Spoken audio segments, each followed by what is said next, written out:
Biza 2 millionta bo'ldik. Mana shu dom ikkinchi etajga bir xonali kvartiraga xo'jayinim, hojam ikkalamiz birgalikda kelganmiz. Bizani eng baxtli kunlarimiz aynan mana shu xonadonda o'tgan. Mana bu dom bizani keyinchalik olgan uyimiz. Bu bizani uyimiz va aynan men blogimni mana shu kvartirada boshlaganman.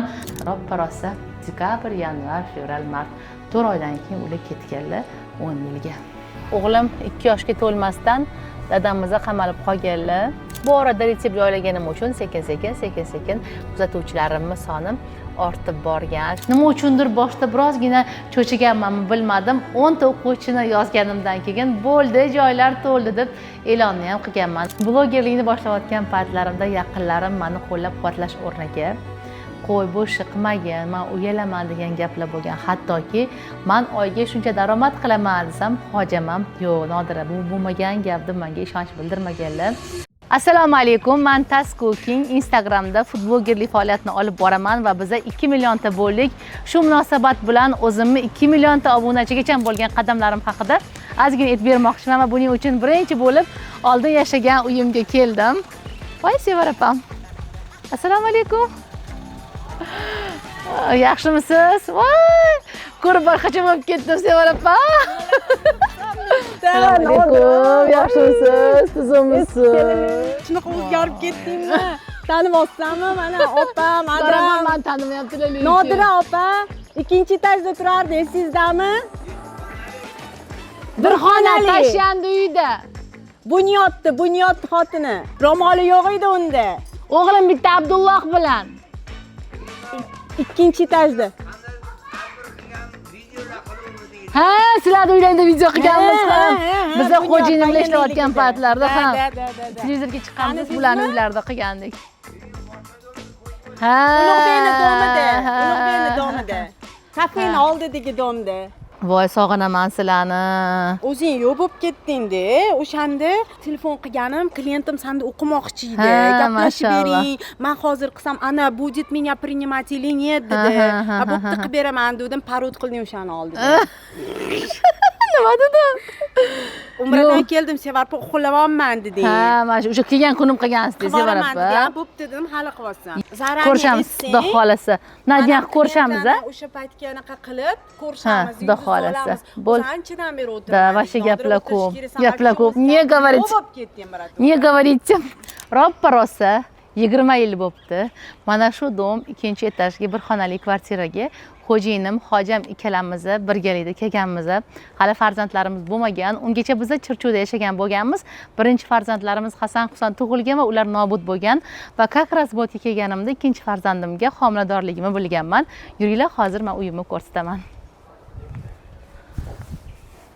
Kelavringlar, ikkinchi etaj. Kelavringlar.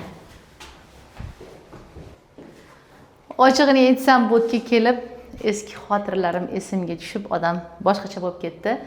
Bu yerda o'rta eshikda turganmiz bir xonali kvartira ijaraga, oylik to'lovga berib turardik. Bu yerda Nazira opa degan qo'shnilarimiz bo'lardi, adashmasam 20 yil oldin 3 ta qizlari bo'lardi. Bu yerda Dilnoza opa degan qo'shnimiz bo'lardilar, bularning 3 ta o'g'illari bo'lardi. Ozgina vaqt o'tgandan keyin men ham bu yerga kelib, birinchi farzandim, endi birinchilarni hisobga olmaganda tirik qolgan farzandlarimdan Abdullohimni dunyoga keltirgan uy. O'sha uchun menga umuman boshqacha xotira, emotsiyalarni beradi. Ichlari ham xuddi shu eshigini ko'rib turganingiz qanaqa bo'lsa, shunaqa remont qilingan bo'lgan va bizani eng baxtli kunlarimiz aynan mana shu xonadonda o'tgan. Bu uy lokatsiyasi haqida gapiradigan bo'lsam, Toshkent shahrida, Yashnobod tumanida 22-harbiy shaharcha bo'lgan, ya'ni harbiylar oilasi yashaydigan joy bo'lgan. Bilasizlar, turmush o'rtog'im harbiy bo'lganlar va biz shu uyda Toshkentga kelgan paytlarimizda ijarada yashaganmiz. 1,5 yil yashaganimizdan keyin o'zimizga ham uy berishgan. Bu uyimizni shu yerdan peshqon borsa bo'ladigan joy. Yuringlar, hozir o'sha yerga boramiz. Mashina bo'lganim uchun mashinaga keta qolamiz. Bu yerda qo'shnilar rosa ino bo'lganmiz. Obedgacha ham ko'rishardik, kech payt ham ko'rishardik. Xullas, sumalilar qilardik. Rosa ham aktiv edi qo'shnilarim. 10 ta 15 ta xotin ko'chada maza qilib o'tirardik. Men endi yoshroq kelin bo'lganman, yosh katta opalarimiz ham bo'lishgan va keyin ko'chib o'tgan domimizda esa unaqa qo'shnilar bilan aloqamiz zo'r bo'lmadi, sababi ko'proq rus qo'shnilarim bo'lishgan. Ikkita o'zbek qo'shnim bilan juda ham chiroyli munosabatda bo'lganmiz. Hozirgacha ko'rib qolsak chiroyli salom alik qilamiz, lekin bu yerda esa bizani bog'chamizda joylashgan. Ming afsuski, meni o'g'limni bu bog'chaga olishmagan. Sababi o'g'lim 2 yoshga to'lmasdan dadamizga qamalib qolganlar va bu bog'chaga men farzandim bera olmaganman, dokument qila olmaganmiz. Ko'chadagi 510-maktab 510-bog'chaga olib borganman bolamni. Mana bu dom bizani keyinchalik olgan uyimiz. Hozir bu uyni ham ko'rsataman va aynan mana shu kvartirada men blogerlikni boshlaganman. Bismillah. Biz bu domga kelib yashashni boshlaganimizda birinchi qavatlarimiz nejiloy bo'lardi, turli xil magazinlar bo'lardi. Keyinchalik jiloy qilib berib borishgan. Ikkinchi etajda ko'rinib turgan ikkita oyna bizning uyimizda bo'lgan. Bu kirib to'kilib ketgan odamlarga. Mana sizlarki emasmi? Maykacha, kiminglar tushib ketibdi? Shunaqa bu uyim menga yoqqan. Birinchi meni Toshkentdagi sobstvenniy uyim bo'lgan. Qaysi o'sha paytlarda unaqa o'zingiz uyingiz bo'lmasdi, harbiylar oilasiga berilgan uy bo'lardi. Lekin keyinchalik bu uy sizda qolishi aniq bo'lgan uy. Bu yerda jigarrang katta darvozamiz bo'lardi. Shunaqa nakleykalar yopishtirib tashashgan, lekin yaqinda qo'shnilar kelishib, mana bunaqa современный eshiklarni qo'ydik. Ichkarida kirishimizda yana bitta meni kichkinagina xotiram bor.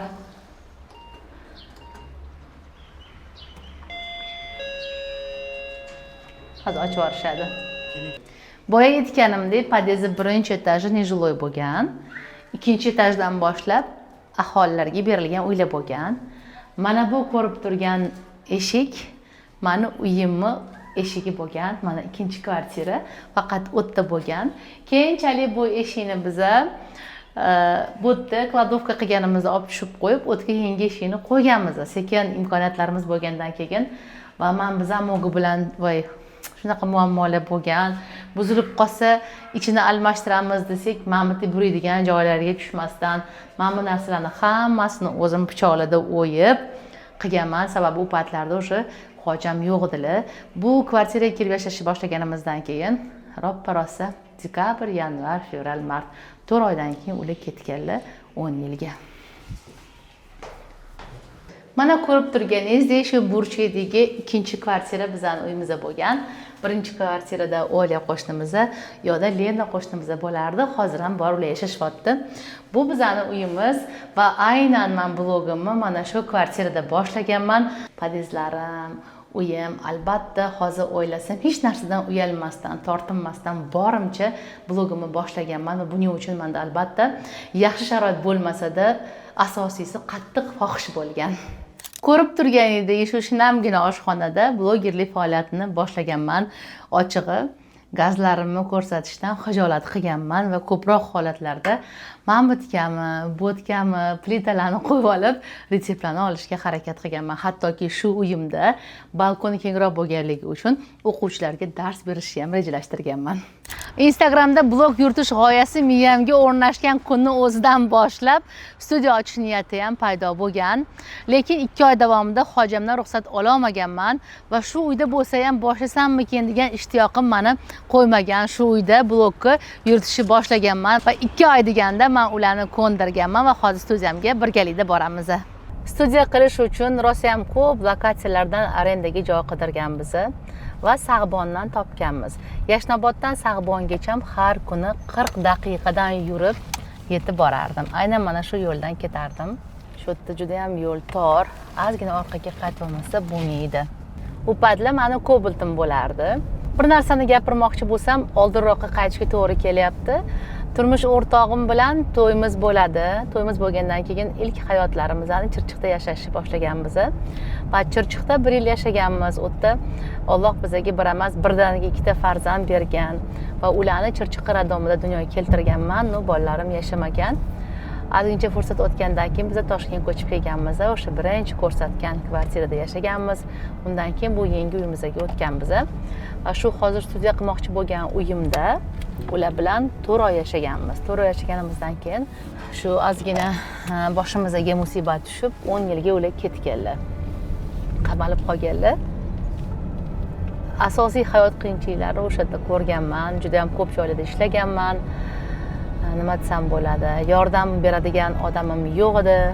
Qiyinchiliklar rosa ham bo'lgan, endi bir paytda o'zida ikkitalab, uchtalab joyda ishlaganman. Xullas ular ketdilar. Kelganlaridan keyin Alloh bizga yana qisqa muddat ichida ikkita farzand berdi. Bittasi Muhammad, bittasi Nafal deb ism qo'ydik. Va ikkinchi farzandimni aynan karantinda o'choq paytida dunyoga keltirganman. 20-aprelda, karantin 17-martdan boshlangan. Bir oy o'tib, ko'chada mashinalar yurib bo'lmaydigan paytlarda men o'sha farzandimni dunyoga keltirganman. U paytlarda esingizda bo'lsa, hattoki devorlarimizni yoniga chiqib aylanishimiz ham mumkin bo'lmasdi. Endi men turmush o'rtog'im yo'q paytlarida ko'p joyda ishlaganim uchunmi bilmadim, men uyda o'tira olmasdim.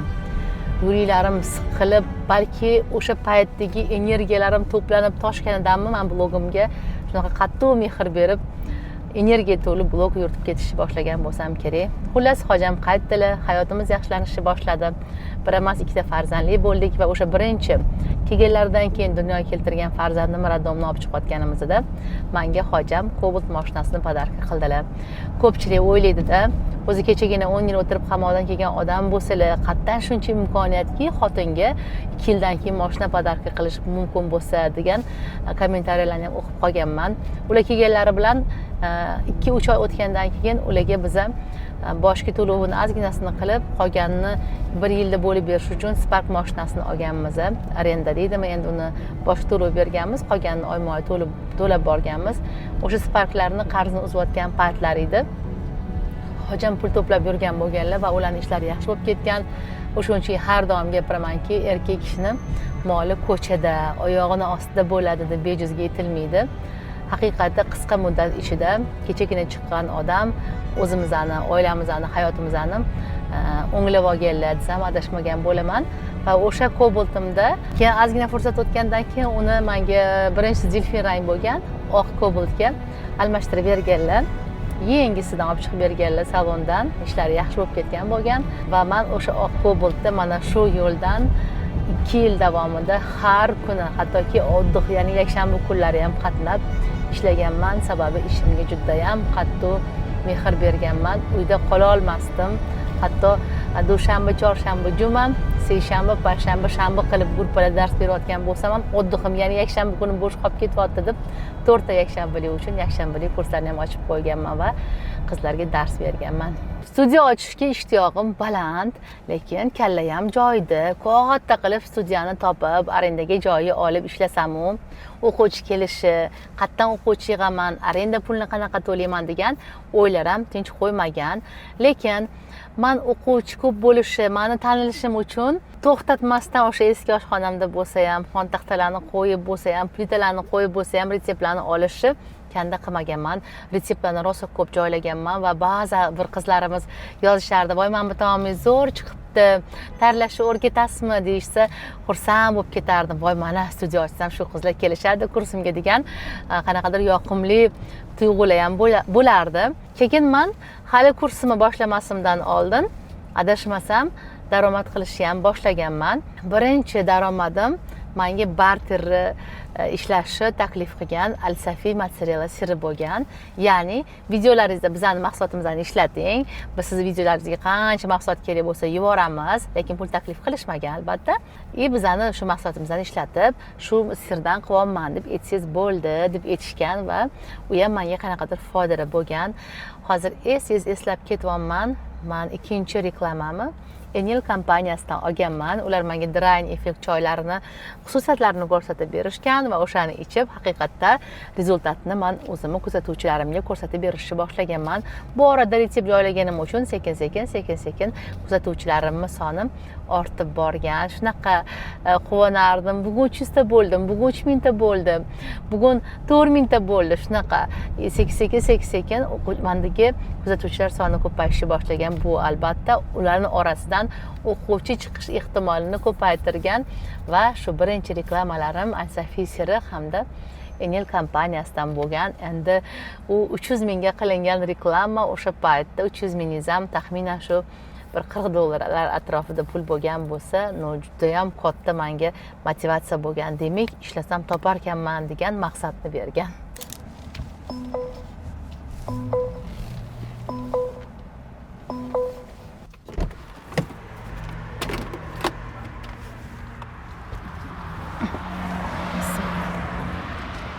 5 yildan beri faoliyatimni olib borayotgan studiyamga xush keldinglar.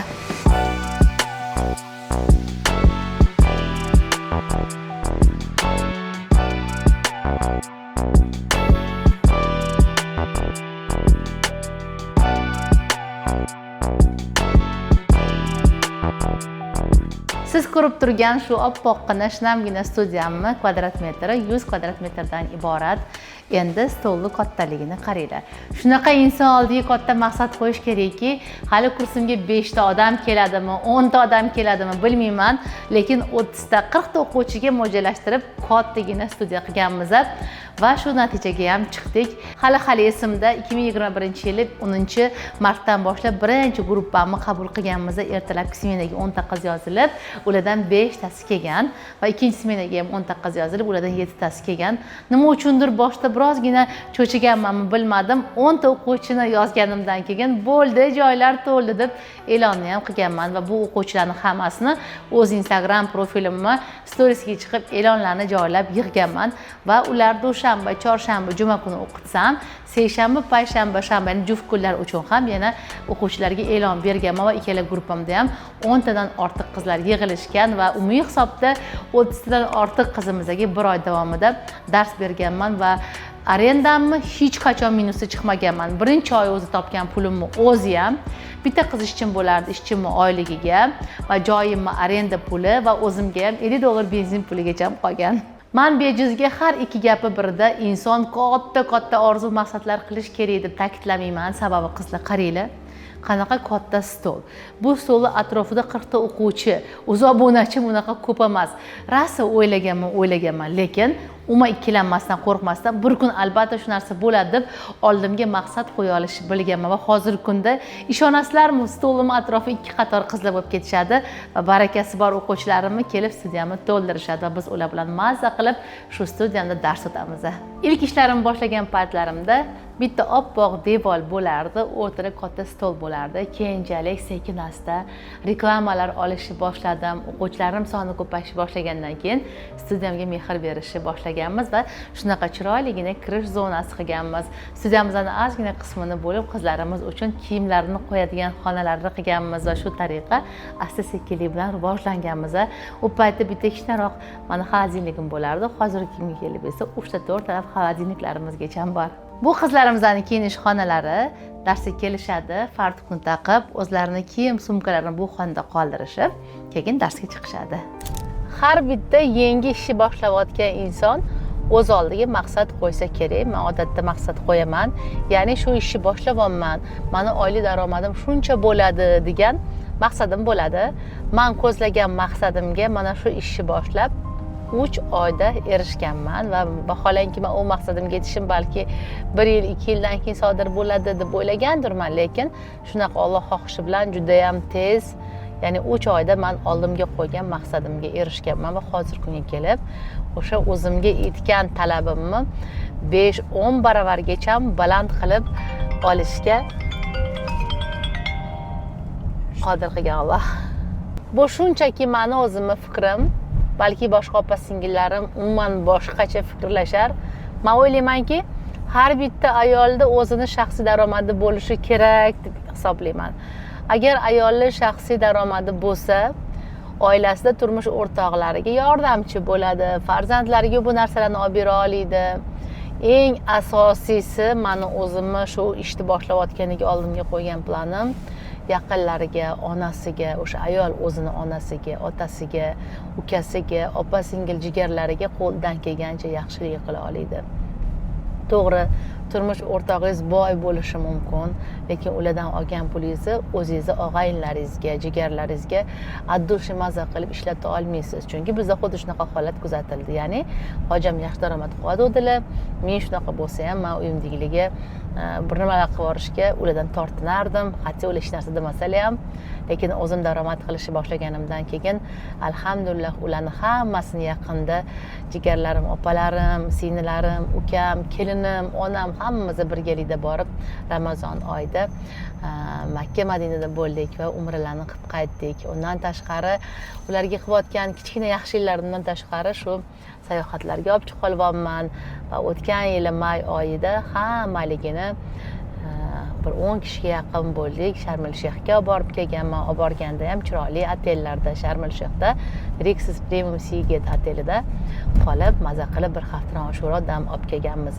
Xullas, ayollar ham o'zini daromadini qilsin, yaqinlariga yordam qila oladi va o'ziga bo'lgan ishonchi ortadi.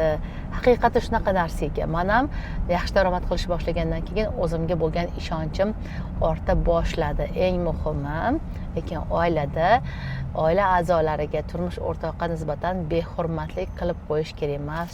Ba'zi bir achinarli holatlarni ham ko'ryapman. Instagramda oldin pul topmagan, endi 3-4 so'm pul topgan opa-singillarimiz ajabo turmush o'rtoqlari bilan ajralib ketishyapti. Balki ularning qadaridir, lekin eri pul topmay qo'ysa, ayol pul topayotgan holatlarda ko'p ajrimlarni ham ko'rib kelyapmiz. Bunaqa holatlardan Alloh saqlasin. Alloh sizga yaxshi daromad beryaptimi? Aqlli joyiga qo'yadigan bo'lsangiz, albatta u sizning kelajagingiz uchun xizmat qiladi. Men ham turmush o'rtog'im ham qattiq harakat qildik va biz yangi uy oldik. Menga eng yoqqan tomoni yangi uyim Labzikda joylashgan, ya'ni oldingidagi ishxonamdan 40 minut yurib kelmayman. 7 daqiqa uyimdan ishxonamgacha.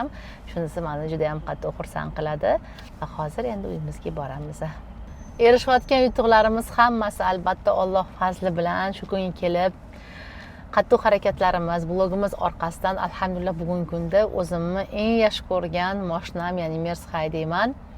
Ko'p ayollarimiz albatta havasiga kelishini aytishadi. Men ham blog ochmoqchiman. Blog ochsam, shunaqa natijalarga erishsam, lekin men turmush o'rtog'im qo'ymaydi deb. Mening o'zimni ko'rsatishim mumkin emas deyishadi.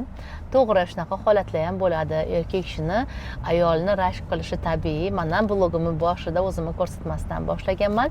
Keyinchalik o'zimni ko'rsatib ketganman, lekin hozir kunga kelib shunaqa katta bloglar bor, milliondan, 2 milliondan ortiq. Ular o'zlarini ko'rsatmasdan blog yuritishadi. Ulardan bittasi Erbek Cooking, o'zim yaqin opam, dugonamni misol qilsak bo'ladi. Robiya opam bilan deyarli bir xil daromad qilamiz desam adashmagan bo'laman. Endi hozir ular kurs o'tmayaptilar. Kurs o'tgan paytlarida bir xillik, hozir ularda ham onlayn kurs bor, menda ham kurs bor. To'xtamasdan reklamalarda yuramiz. Ular o'zlarini ko'rsatmaydi, lekin daromadlari o'sha. Ular ham o'zlari orzu qilgan yangi uyda yashayaptilar. Ular ham o'zlari orzu qilgan mashinalarni haydab yuribdilar. Xullas, Alloh fazli bilan asosiysi maqsad qo'yishimiz kerak va maqsad tomon harakat qilishimiz kerak. Eringiz ruxsat bermayaptilarmi o'zingizni ko'rsatishingizga? Ko'rsatmang. Shundoq ko'rsatmasdan boshlasangiz bo'ladi. Erga qarshi chiqib ko'rsatib boshlasangiz ham blogingiz omadga erishmaydi. Albatta er ham aytganini rozilik qilishimiz shart. Mana bu to'g'ridagi oq uy bizani o'sha yashayotgan uyimiz. Hali unaqa qo'limizda yetarli pulimiz bo'lmagan paytda shu yerdan o'tayotgan bo'lganmiz. Hamma uylarni tekida mana bu sotuvga tayyorlab chiroyli qilgan bo'lgan. Shunaqa fasadi chiroyli ko'ringanda men shundoq stories qo'yganman.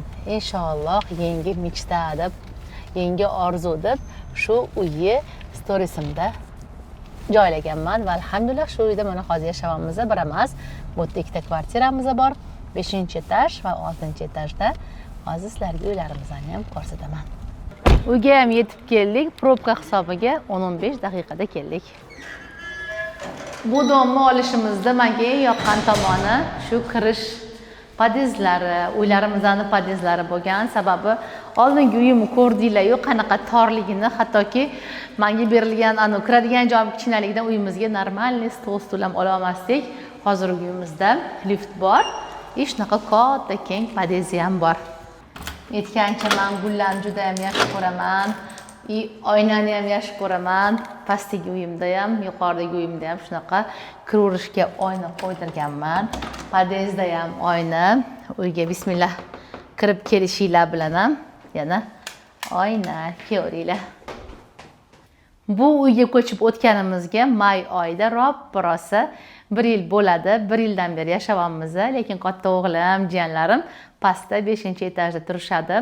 Bu uyni har bir nuqtasiga mehr berganmiz, hech qanaqa dizaynerlarsiz. Hojam ikkalamiz o'ylab, hamma detallarigacha o'zimiz qilganmiz. Bu yerdagi eng yoqadigan xonamdan bittasi albatta.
asosida hozir mana mazza qilib yashayapmiz.